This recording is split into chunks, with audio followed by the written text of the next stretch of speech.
7h20, votre rendez-vous sur LN24, c'est l'invité politique de Martin Buxan. Martin qui ce matin reçoit Hervé Rigaud. Bonjour. Bonjour. Merci beaucoup d'être notre invité ce matin. Une interview à suivre en live sur Facebook et sur Twitter. Martin, c'est parti. Alors, député fédéral, entre autres membre de la commission santé, on parlera du fameux virus Covid-19 dans quelques instants et de la gestion un peu chaotique du dossier. Mais vous êtes également spécialiste de la migration. Hein. Je le disais en introduction avec Pierre, vous avez été à la tête d'un centre fait d'asile. Alors la question migratoire revient sur le devant de la scène puisqu'on sait qu'à la frontière gréco-turque, des migrants venus de Syrie notamment se pressent aux portes de l'Europe. Alors la présidente de la commission, le président du conseil également, Charles Michel, ont visité la frontière grecque il y a 2 jours et elle a tenu son langage Ursula von der Leyen en disant que la Grèce était le bouclier de l'Europe. Qu'est-ce que vous avez pensé de cette expression-là, vous, Hervé Rigaud? Ce terme est d'une certaine violence, exprime une violence à mon sens. Oui. Bouclier veut dire frontière, veut dire blocage, veut dire repousser.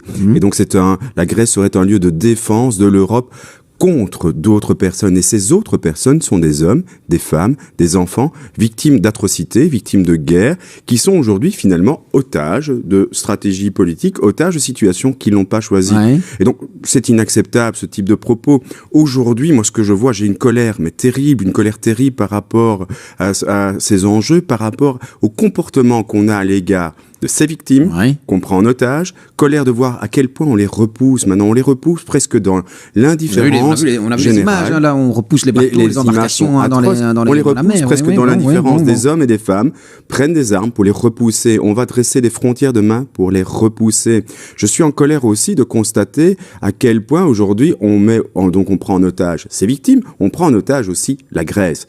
La Grèce n'a pas à assumer seule une situation humanitaire catastrophique, dantesque. C'est un fait.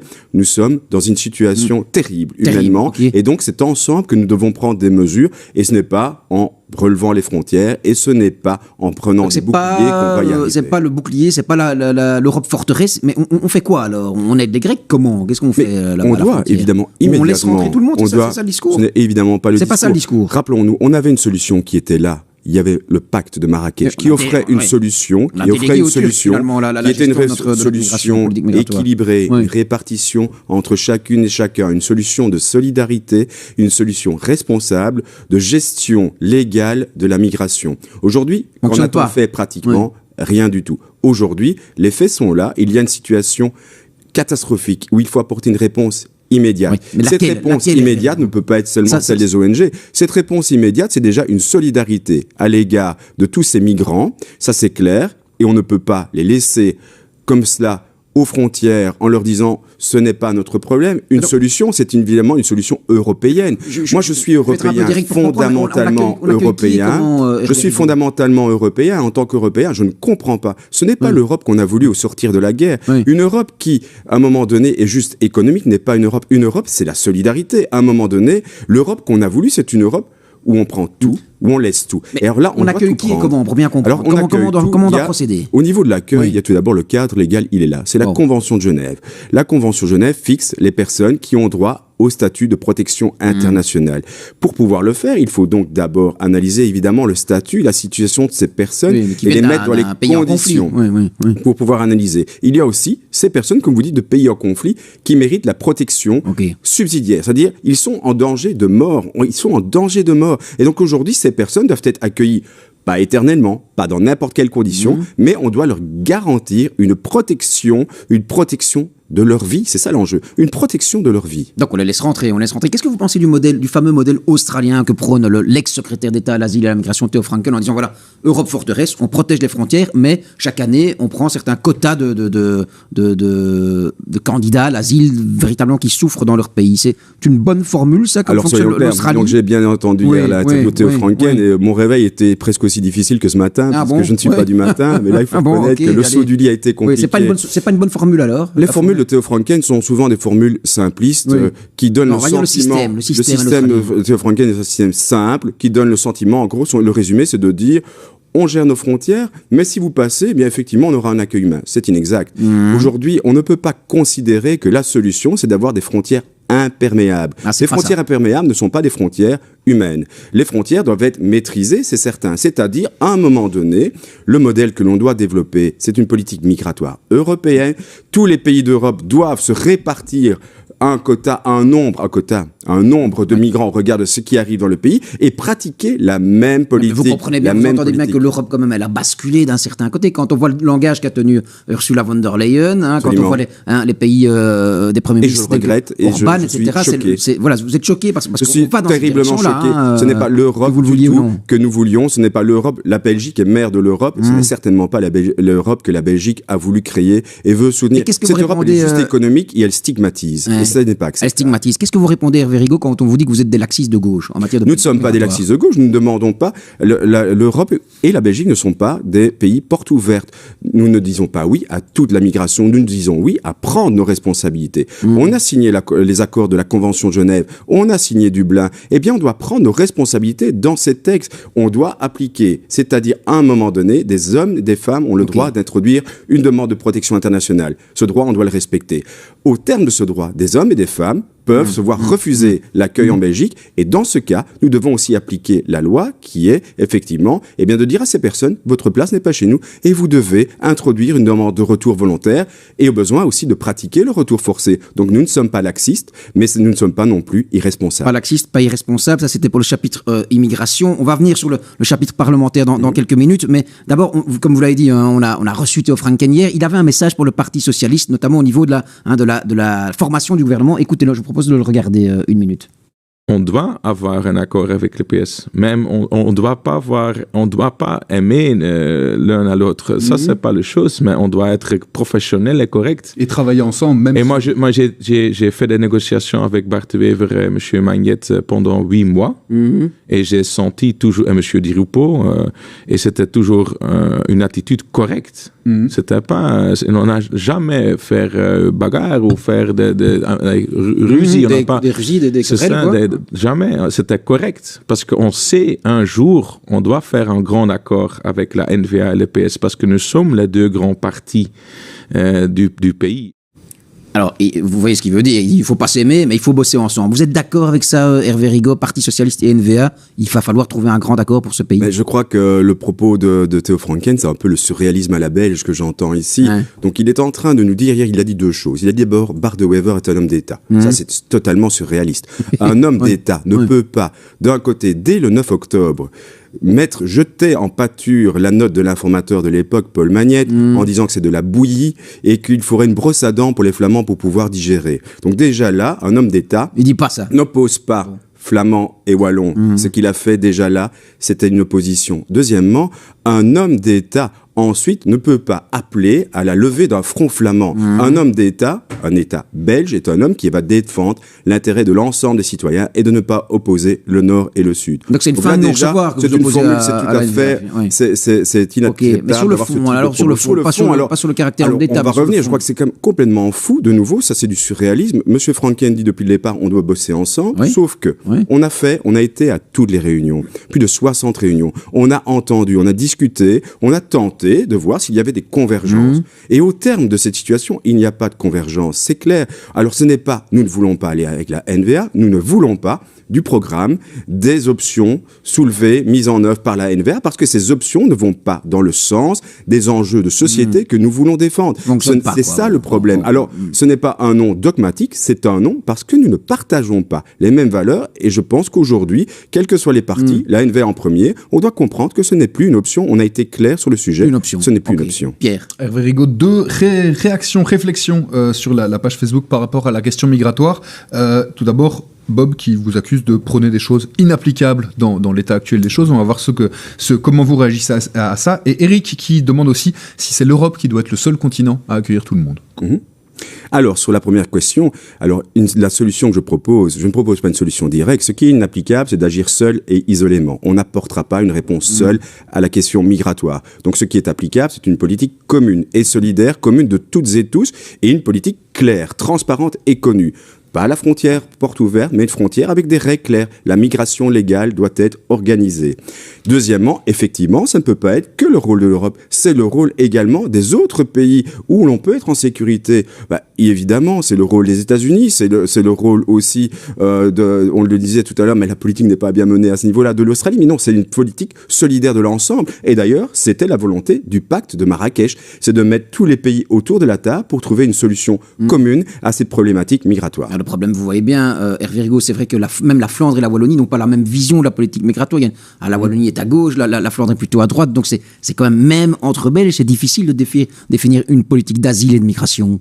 Mais c'est très difficile parce qu'on touche à un domaine sensible. Oui. Mais aujourd'hui, j'entends évidemment la colère de beaucoup de citoyens qui se disent nous sommes dans des difficultés. Mais ce que je n'entends pas, c'est qu'à un moment donné, on pointe du doigt les difficultés en disant ce sont les migrants. Alors aujourd'hui, on peut dire à un moment donné que la situation est précaire pour certains d'entre nous, mais ce n'est pas une raison pour. Parce que qui aujourd'hui est prêt à dire que le prix à payer, c'est de prendre les armes, comme on le fait actuellement aux frontières avec la Turquie, et menacer des personnes que si elles passent la frontière, eh bien, on va tirer.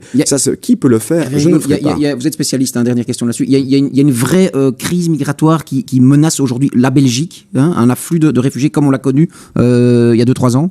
Alors, il y a eu à un moment donné un afflux fin de l'année passée. Cet afflux est en train de se résorber en Belgique actuellement. Les chiffres démontrent qu'il y a une diminution du nombre de migrants. Donc on était, je le répète, dans une crise qui était conjoncturelle en Belgique et qui était liée à une mauvaise gestion de l'ancien secrétaire d'État. Merci, Hervé Rigaud. La deuxième partie de l'interview d'Hervé Rigaud, ce sera juste après le flash de 7h30. Préparez déjà les questions que vous aurez à lui poser et il faut les noter dans la section commentaires de notre page Facebook.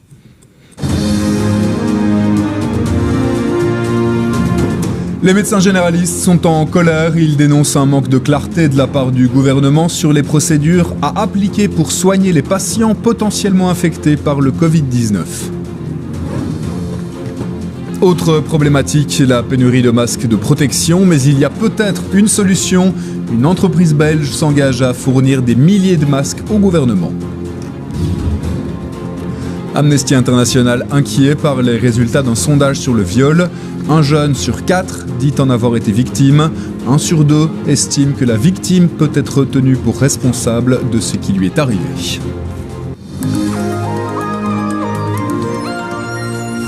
Et il ne se passe pas un jour sans qu'on en parle. Le Covid-19, 23 cas de contamination sont maintenant recensés en Belgique. D'autres pourraient encore se déclarer. Et ceux qui sont en première ligne, ce sont les médecins généralistes. Et on peut le dire, ils sont en colère contre le système. Ils disent ne pas avoir reçu de consignes claires sur les démarches à entreprendre.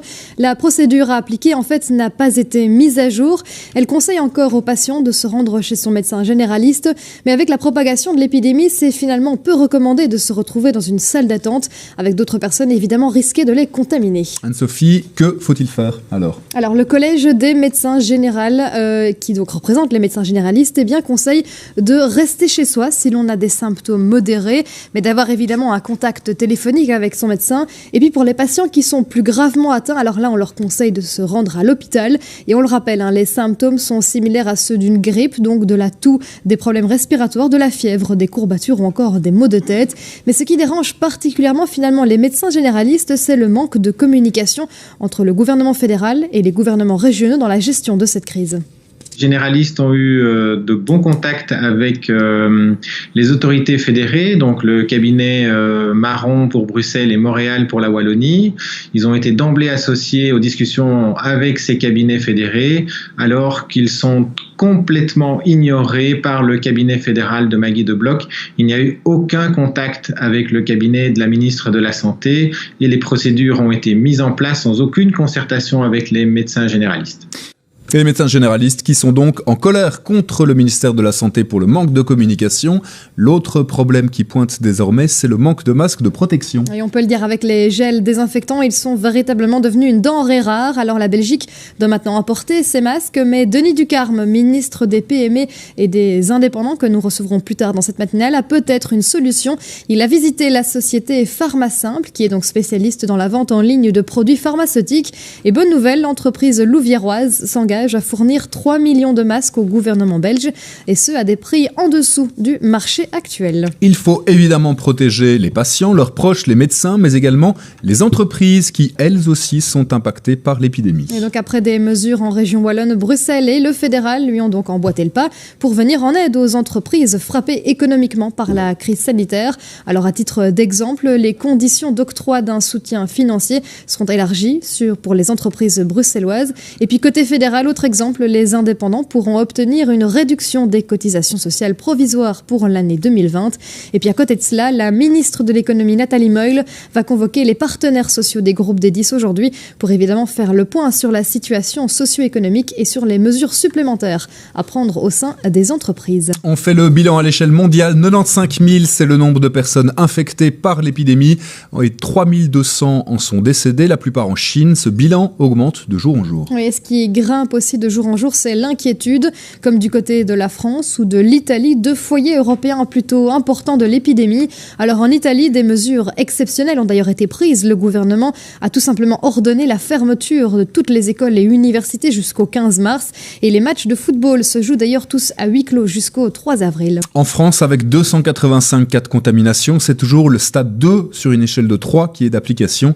Le niveau supérieur pourrait être activé dans les prochains jours. Alors pour qu'il soit justement déclenché, il faut que le virus circule activement et largement dans le territoire et que le nombre de contaminations augmente rapidement, ce qui pourrait évidemment entraîner des mesures plus drastiques et plus contraignantes pour le quotidien de la population. Notez que chez nous, c'est toujours évidemment le niveau 2 qui est d'application. Et un constat pour terminer, en Belgique, une femme sur 5 a déjà été victime de viol.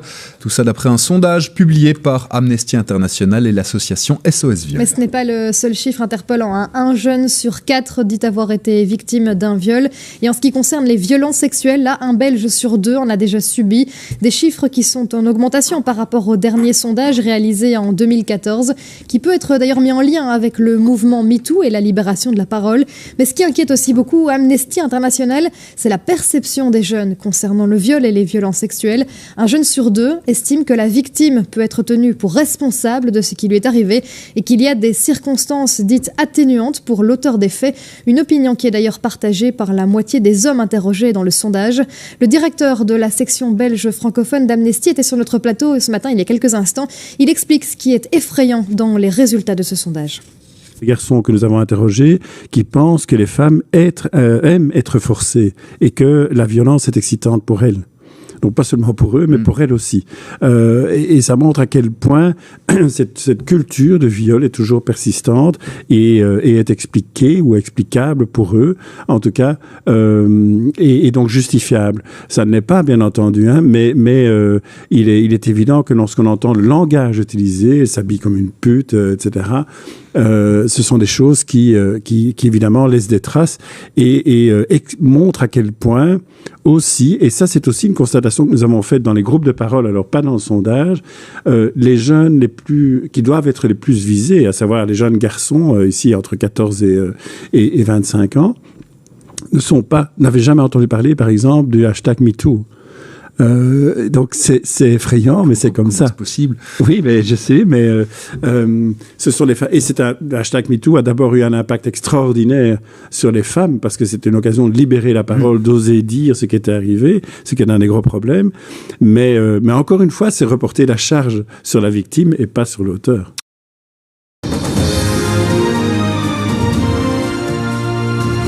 La deuxième partie de l'interview d'Hervé Rigaud par Martin Buxan, interview que vous pouvez toujours suivre en live sur Facebook et sur Twitter. Car plus on a de questions, plus on rit, hein, Pierre. Alors, 2 points dans l'intervention du député socialiste Hervé Rigaud en première partie d'interview. Pas question de céder aux sirènes et aux appels de la NVA comme celui lancé par Théo Franken ici même hier matin. Après plus de 60 réunions, on voit que ce n'est pas possible. Et puis, sur la crise migratoire qui menace l'Europe, il faut une réponse humaine et non pas prendre les armes comme on le fait actuellement en Grèce. Hervé Rigaud, alors, cet après-midi à la Chambre, au Parlement fédéral, il y a la loi sur l'euthanasie qui va passer. Qu'est-ce que ça va changer concrètement dans les faits ? Alors, ce que ça va changer, il faut se rappeler que la loi a déjà près de 20 ans aujourd'hui. Elle date de 2002. Oui. À l'époque, cette loi prévoyait déjà la possibilité de faire une déclaration anticipée. Alors, c'est quoi une déclaration anticipée ? C'est de dire à chaque instant, pour tout citoyen, si un jour il m'arrive dans les conditions de l'euthanasie et que je ne suis plus en mesure d'exprimer ma volonté, veuillez noter dès à présent que ma volonté est que vous pratiquiez l'euthanasie. Ça, c'était le texte initial.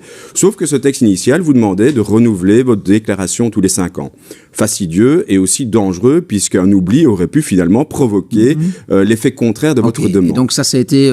Ça a été changé fin de législature grâce au Parti socialiste, où on a mis une durée indéterminée à cette convention, sauf qu'on n'a pas pu aller au bout de l'exercice. Il y a eu malgré tout un dernier bastion qui a été maintenu, à savoir que tous les 10 ans, l'administration communale devait vous rappeler que vous aviez déposé une déclaration. Donc, tous les 10, eh bien, cette fois-ci, ce qui change, donc avec le texte qui va être présenté aujourd'hui en séance plénière, c'est terminé. La déclaration sera durée indéterminée. Et petite évolution, il n'y aura plus cette charge administrative pour l'administration communale. Donc c'est fini, on fait une déclaration. Mais les grands changements, ils sont surtout, s'il y a 2 autres grands changements fondamentaux. La fameuse fin de la clause collective. Voilà. Le Parti socialiste a profité de la réouverture des débats pour déposer 2 propositions pour lever en fait 2 obstacles. Brièvement, Premier obstacle, c'était jusque-là, les institutions, hôpitaux, maisons de repos pouvaient de temps à autre interdire l'euthanasie dans leurs institutions.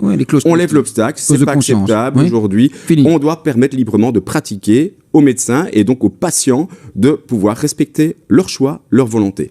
Deuxième obstacle, certains médecins, nous pouvons le respecter pour des raisons personnelles, refusaient de pratiquer l'euthanasie, clause de conscience individuelle, il y avait un délai, bien sûr, mais aujourd'hui on met un délai. Ils doivent s'exprimer dans les 7 jours à dater de la demande du patient, et si ils ne souhaitent pas pratiquer l'euthanasie, ils doivent soit orienter le patient vers un autre médecin qui le fera, soit à défaut, l'orienter vers des associations qui sont vraiment des associations de soutien aux patients et qui pourront orienter ceux-ci, guider ceux-ci vers des médecins qui pratiqueront alors l'euthanasie. Donc dans les 2 cas, ce qu'on fait, c'est de garantir le respect de la liberté individuelle de mourir dans la dignité. Vous diriez, Hervé Rigaud, l'un dans l'autre, pour schématiser, qu'on simplifie l'accès et le recours à l'euthanasie ici en Belgique, alors avec cette nouvelle loi ? On garantit la liberté individuelle de pouvoir faire son choix.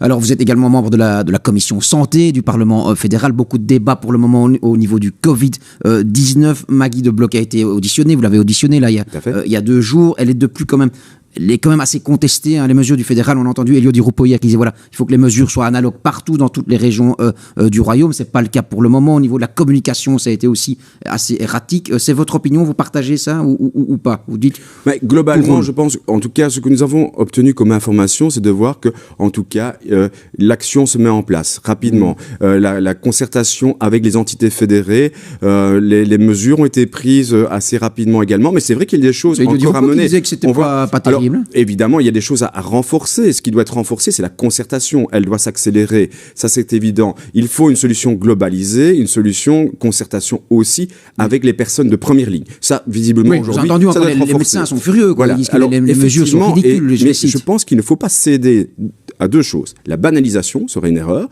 Nous sommes effectivement face à une situation qui demande la prise de responsabilité. C'est grave. Mais l'hystérie collective ne mènera à rien non plus. Donc l'un dans l'autre, ce qu'il faut aujourd'hui, c'est apporter des réponses pratiques. Et la meilleure réponse aujourd'hui que nous devons mener, c'est la réponse de tous les citoyens. C'est d'être responsable et de respecter les consignes qui nous sont données. Donc l'État fédéral, les entités fédérées doivent informer. Qu'est-ce qu'on doit faire? Et nous, ce que nous devons faire, ce que vous devez faire aussi, c'est respecter ce qu'on va vous demander de faire.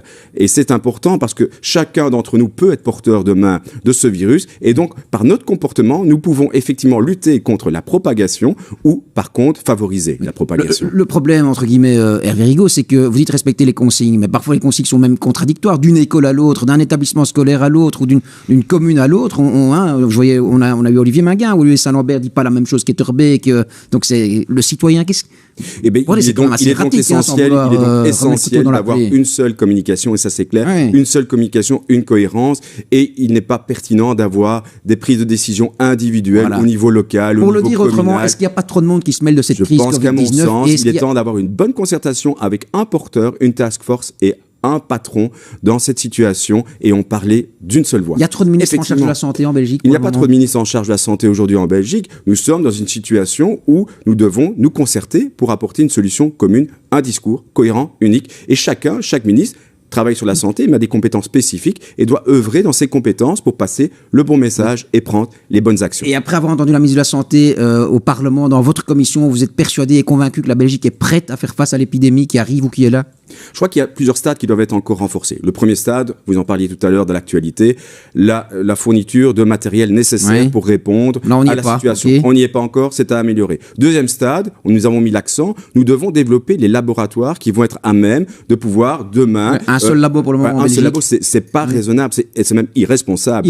Parce que si ce labo devait pour une raison ou une autre, soit être surchargé, on augmenterait les délais, et le délai trop long porte atteinte justement à la volonté de stopper, d'éradiquer la propagation du virus. Mais deuxième élément, si pour une raison technique ou de contamination, ce labo n'était plus en mesure de travailler, alors on ne sait plus dépister. Donc aujourd'hui, on doit ouvrir vraiment le nombre de laboratoires et fournir les kits d'analyse à toutes et tous, et puis offrir également, se préparer peut-être à la situation phase 3, et c'est-à-dire vérifier si nous avons toutes les mesures possibles pour répondre à la crise, si elle devait arriver demain. Je ne dis pas qu'elle sera là, mais en tout cas, gouverner, c'est prévoir, et on doit s'y préparer. Gouverner, c'est prévoir. Pierre Hervé Rigaud, en un mot, toujours concernant l'euthanasie aujourd'hui au Parlement, Magali demande s'il y aura des débats concernant les demandes d'euthanasie pour les maladies mentales.